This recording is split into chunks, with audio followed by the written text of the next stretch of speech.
Assalamualaikum warahmatullahi wabarakatuh. Perkenalkan, nama saya Bunga Amelia. Saya dari Prodi PGSD kelas 5A. NPM saya 221434053.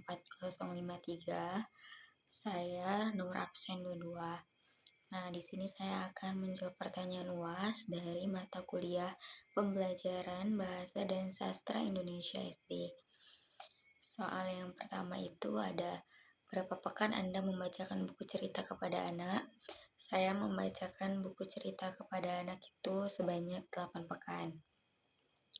Pertanyaan kedua, buku apa yang paling berkesan dan ceritakan alasannya? Menurut saya semua buku yang dibacakan itu berkesan, tapi yang paling berkesan itu adalah Pensil Warna.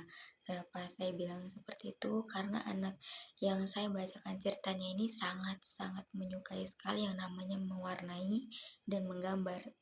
Dia sangat suka mengecat, mewarnai gambar-gambar.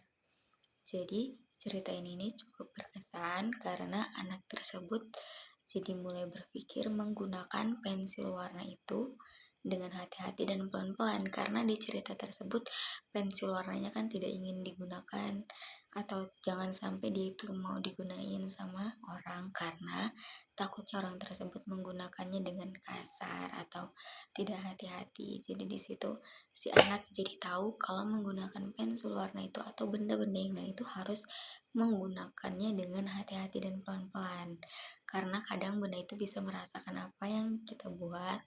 Kalau kita kasar, pasti benda itu akan mengeluarkan warna yang kasar atau warna yang jelek. Saya menjelaskannya seperti itu. Pertanyaan yang ketiga itu, apa faktor yang menghambat kegiatan membacakan buku bagi anak-anak dan bagaimana cara mengatasinya? Faktor yang menghambat pastinya dari fasilitas kita sendiri, kayak cuma dari handphone atau laptop, tidak dari proyektor, sehingga anak itu sudah melihat gambarnya itu pada cerita itu dengan jelas. Tapi faktor yang paling menghambat juga menurut saya itu adalah keaktifan anak tersebut.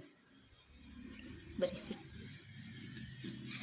Keaktifan anak tersebut, karena menurut saya kalau kita sedang mengajarin anak membaca tapi anak tersebut terlalu aktif, banyak bermain atau apa, pasti akan terhambat sedikit. Dan saya mengatasinya dengan melantangkan suara saya ketika saya membacakan buku agar mereka lebih tertarik untuk mendengarkannya. Pertanyaan yang keempat, menurut Anda apa yang membuat kegiatan membaca buku pada anak itu menjadi lebih baik?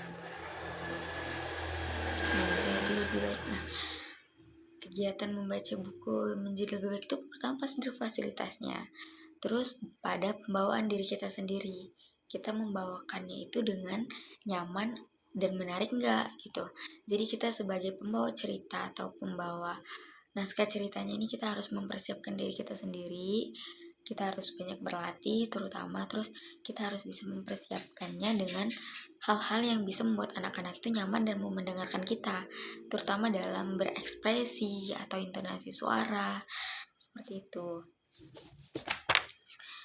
Pertanyaan yang kelima itu, jika dinilai dari 0 sampai 10, kemampuan Anda membacakan buku kepada anak berada di nilai berapa, dan ceritakan mengapa Anda memberi nilai seperti itu. Nah, menurut saya, diri saya ketika membacakan buku itu pantas dinilainya itu 7,5, karena saya orangnya itu kurang pandai dalam membacakan cerita dan berekspresi ketika membacakan cerita. Jadi menurut saya masih sangat-sangat harus belajar.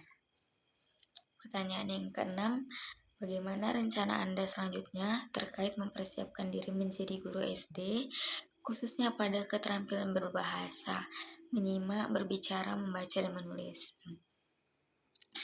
Rencana dan persiapan saya yang pastinya untuk menjadi guru yang lebih baik ya pasti belajar dan terus belajar bagaimana caranya mengajari anak tentang keterampilan berbahasa, menyimak, berbicara, menulis, membaca. Nah, itu juga bisa kita pelajari dengan cara kita membacakan buku tadi. Jadi kita bisa tahu anak itu menyimak kita enggak, kita bisa menarik perhatiannya dengan cara berbicara kita untuk menarik anak itu menyimak pembicaraan kita. Terus kita bisa melatih cara berbicara kita itu baik atau tidak, pantas atau tidak untuk anak-anak yang usianya itu ya masih anak-anak SD, yang dimana mereka itu selalu mendengarkan dan meniru gurunya tadi. Terus kita juga bisa belajar untuk membaca terutama membaca cerita mereka tuh bagaimana cara membaca yang baik, mengenalkan huruf dengan baik agar mereka bisa membacakan dengan baik, dan bagaimana cara menulis yang baik. Tentunya semua itu tidak luput dari cara saya nanti belajar dan belajar bagaimana untuk menjadi guru yang baik ke depannya. Rencana yang saya bicarakan ya pastinya rencana untuk menjadi guru yang lebih baik itu dengan cara belajar, karena untuk sekarang saya belum terlalu pandai dalam menerapkan keterampilan berbahasa kepada anak. Jadi ya rencana saya cuma untuk bisa memperbaiki itu semua, untuk belajar terus dan belajar. Mungkin untuk belajar tentang cara menata, cara berbahasa, cara berbicara, mengetahui apa yang harus dilakukan sebelum anak itu membaca, gitu-gitu. Terima kasih. Sebelumnya saya mohon maaf jika jawaban-jawaban saya kurang tepat atau masih banyak salah. Saya ucapkan mohon maaf, dan atau ada kata-kata saya yang salah, saya ucapkan mohon maaf. Mungkin ini saja jawaban dari hasil UAS saya. Saya akhiri dengan assalamualaikum warahmatullahi wabarakatuh.